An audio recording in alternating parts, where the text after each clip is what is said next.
Up until January 12th of 2047, it was widely accepted that the ex-planet Pluto was accompanied by 5 natural satellites: Charon, Nix, Hydra, Kerberos, and Styx.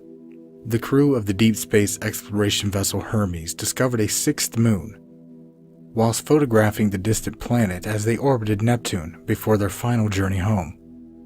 When Houston was informed of the development, they were underwhelmed to say the least, as any mass as small as Hermes had described was far too small to be interesting in any way. It wasn't until the second report came in that Control showed any interest in exploring the new body.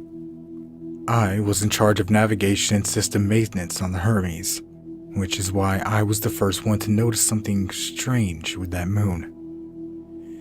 At first I assumed a technical issue with the instruments, but not one wire or fuse was out of place, and after several diagnostics checks and 2 system reboots, nothing had changed. Had the pilot known what the instruments were reading, he would have been just as perplexed as I. Every number and calculation pointed to one observation: the small moon had stopped its own orbit. It hadn't even slowed down before halting. It went from 4,474 miles per hour to 0 in an instant time, as if our attention had alerted it to our presence. Needless to say, Houston extended our deep space stay and ordered an immediate expedition to the unknown satellite of Pluto. After 1 month of travel through the outer edge of the solar system, we could finally view the object with our own eyes, which was a disturbing notion considering the appearance of the thing. We didn't have a visual at first, since we had to enter Pluto's orbit from the opposite side of the planet, but once it rose over the horizon, we could view it directly out of the cockpit window and recorded it using our forward cameras. From a greater distance, it seemed to be a natural body, but as the distance decreased, the true nature of the object's surface was revealed. The entire landmass consisted of triangles interlocked in a pattern to create a sphere, almost like the lattice work on a dome structure.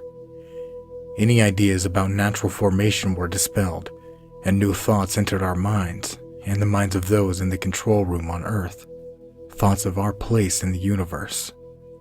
We were not alone. We were never alone. Our analysis came up with a rough estimation that any beings technologically advanced enough to create such a structure capable of instantaneously and absolutely changing its speed despite its own momentum would have to have been around for millions of years before the first human was banging rocks together. In quite an unprofessional tone of skepticism, he also told us that the physics of the situation were quite impossible, and that such beings might also have to be fourth-dimensional. These words were colder and more frightening than the empty space outside of our cabin. I didn't speak for a while. Less interesting but still extremely significant was the light being emitted from the surface. It wasn't reflection from the sun, nor was it because of any natural phenomenon, being as sensors indicated that the structure was completely hollow. It was a bright white neon glow coming from the outlines of each triangle, and seeing his measurements and calculations concluding that there were more than 100 billion panels making up the surface, the light was verging on blinding. We wondered why we hadn't seen the light emitting from the object earlier. We could only assume it was getting brighter as we got closer. Because the satellite was stationary and we had to remain in orbit to keep from crashing to Pluto's surface, we only had a limited amount of time to observe. The entire crew watched through the rear deck as the object set over the horizon of our ex-planet. We would have to wait until we came back around before we could take any more readings. We tried to sleep, but the tension, fear, and excitement of our new discovery forbid it, so we spent the night reviewing data and video footage.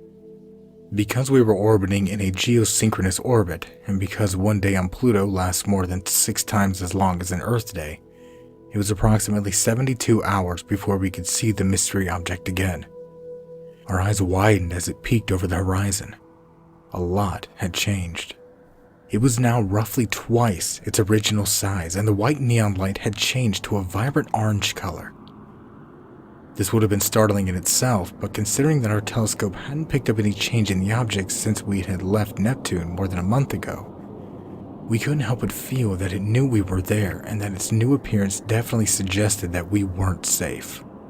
Our initial fears were instantly confirmed when the Hermes suddenly began to creak and moan, and a low humming noise could be heard outside the ship.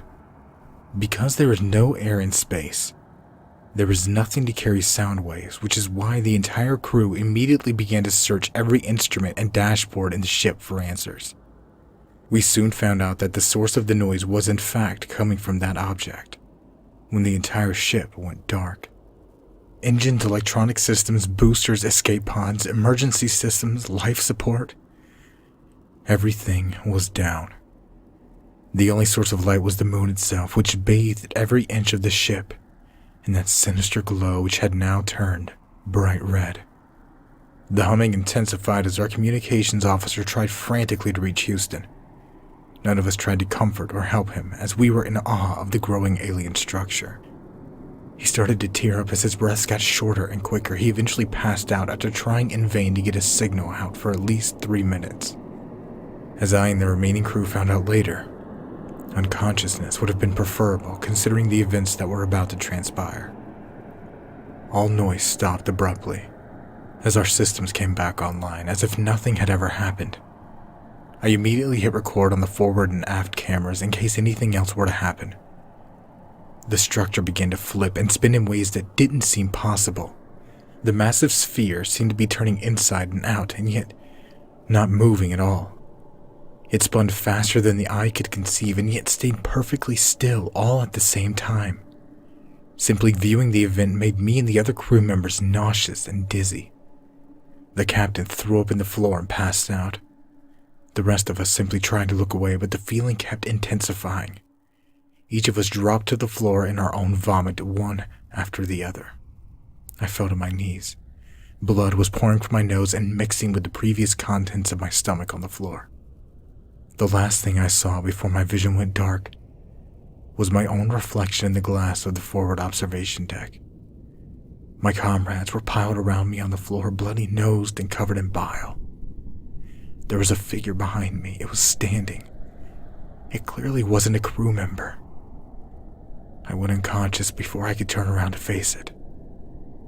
I saw the fear in my own eyes as my head dropped to the floor. I had the strangest dream during my unconsciousness. I was back home in New Orleans, walking down the street. Every light in the city was off, but I could still see by the light of the burning buildings and cars on the street.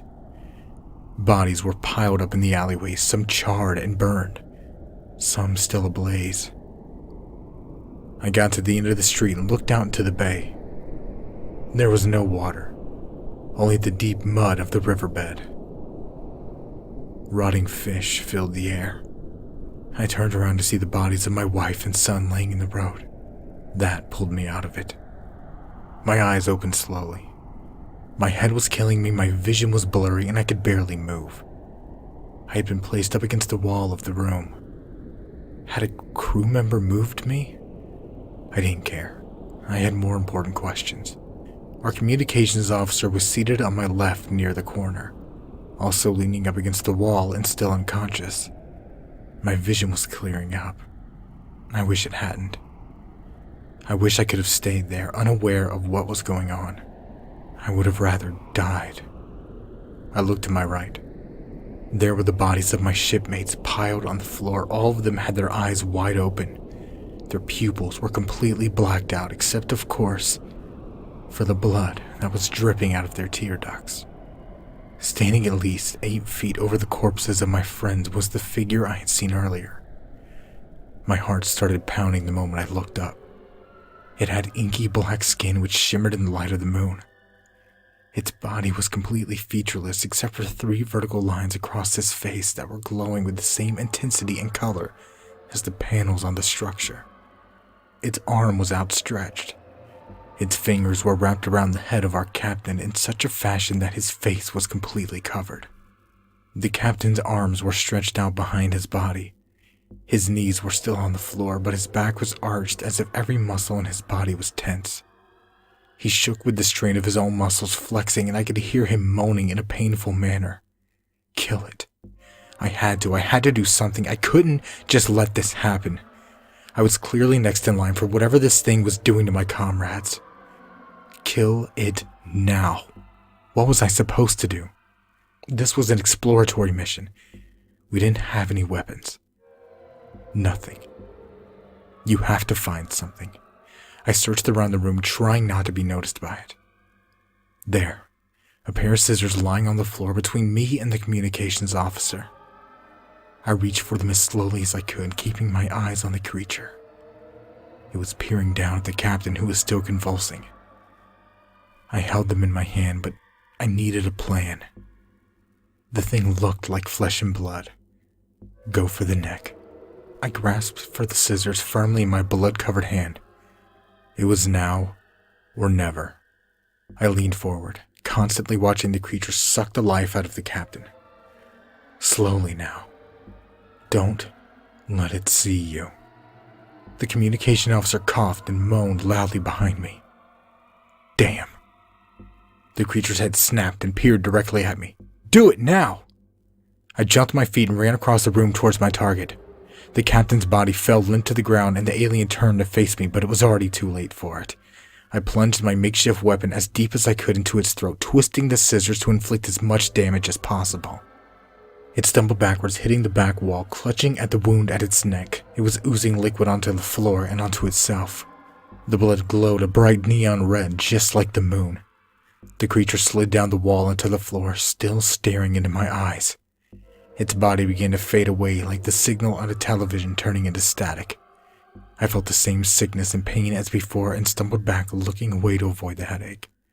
I looked up and the creature was gone. A bloody pair of scissors in its place. I made the assumption that it had gone back to its ship, and that more were coming in its place.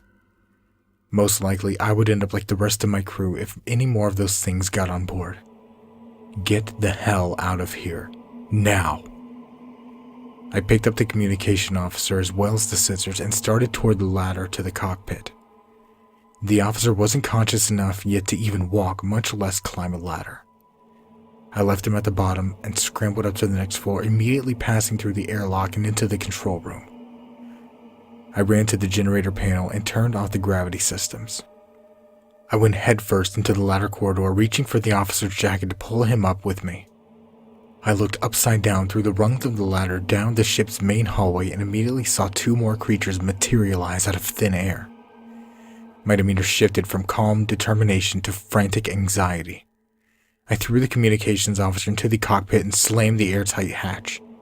I rushed to the flight controls, still not sure how to get rid of the aggressors. The hatch behind me started to hum and vibrate. It wouldn't be long before they got through. I searched the switchboard for something I could use against them, something that would turn the tides.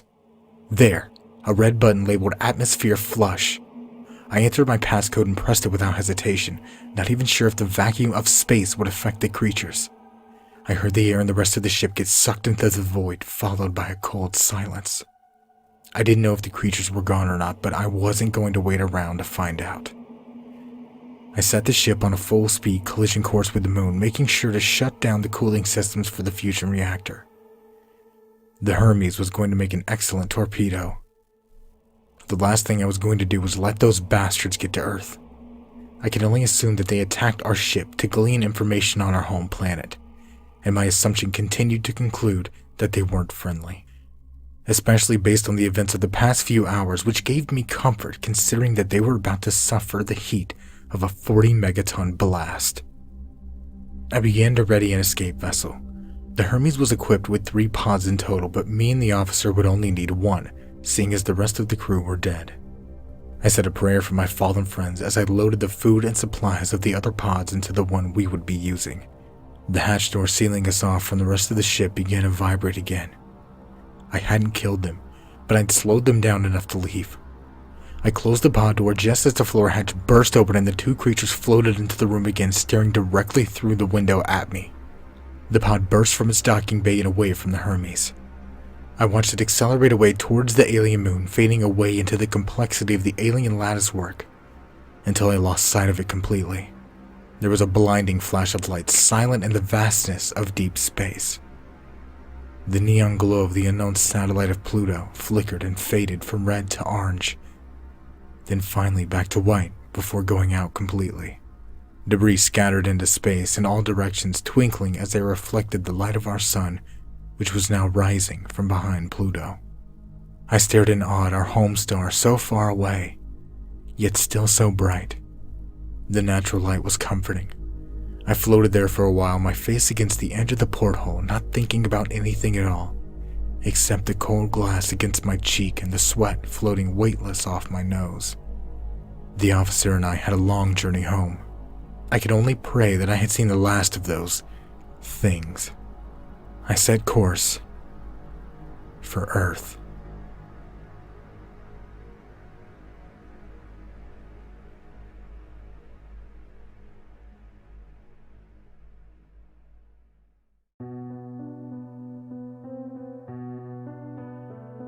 Hey guys, Unit 522 here, and I want to thank you very much for watching my video.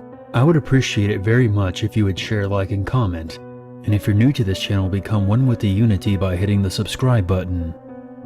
If you have a scary story or experience that you want featured on this channel, you can always send it to my email or post it on the Free Horror Stories subreddit. The links for those can be found in the description below. If you would like to help out this channel even more, consider a PayPal donation. And for more updates, be sure to follow me on Twitter. There's nothing wrong with a little darkness in your life, as long as you never forget there's always a reason to be afraid.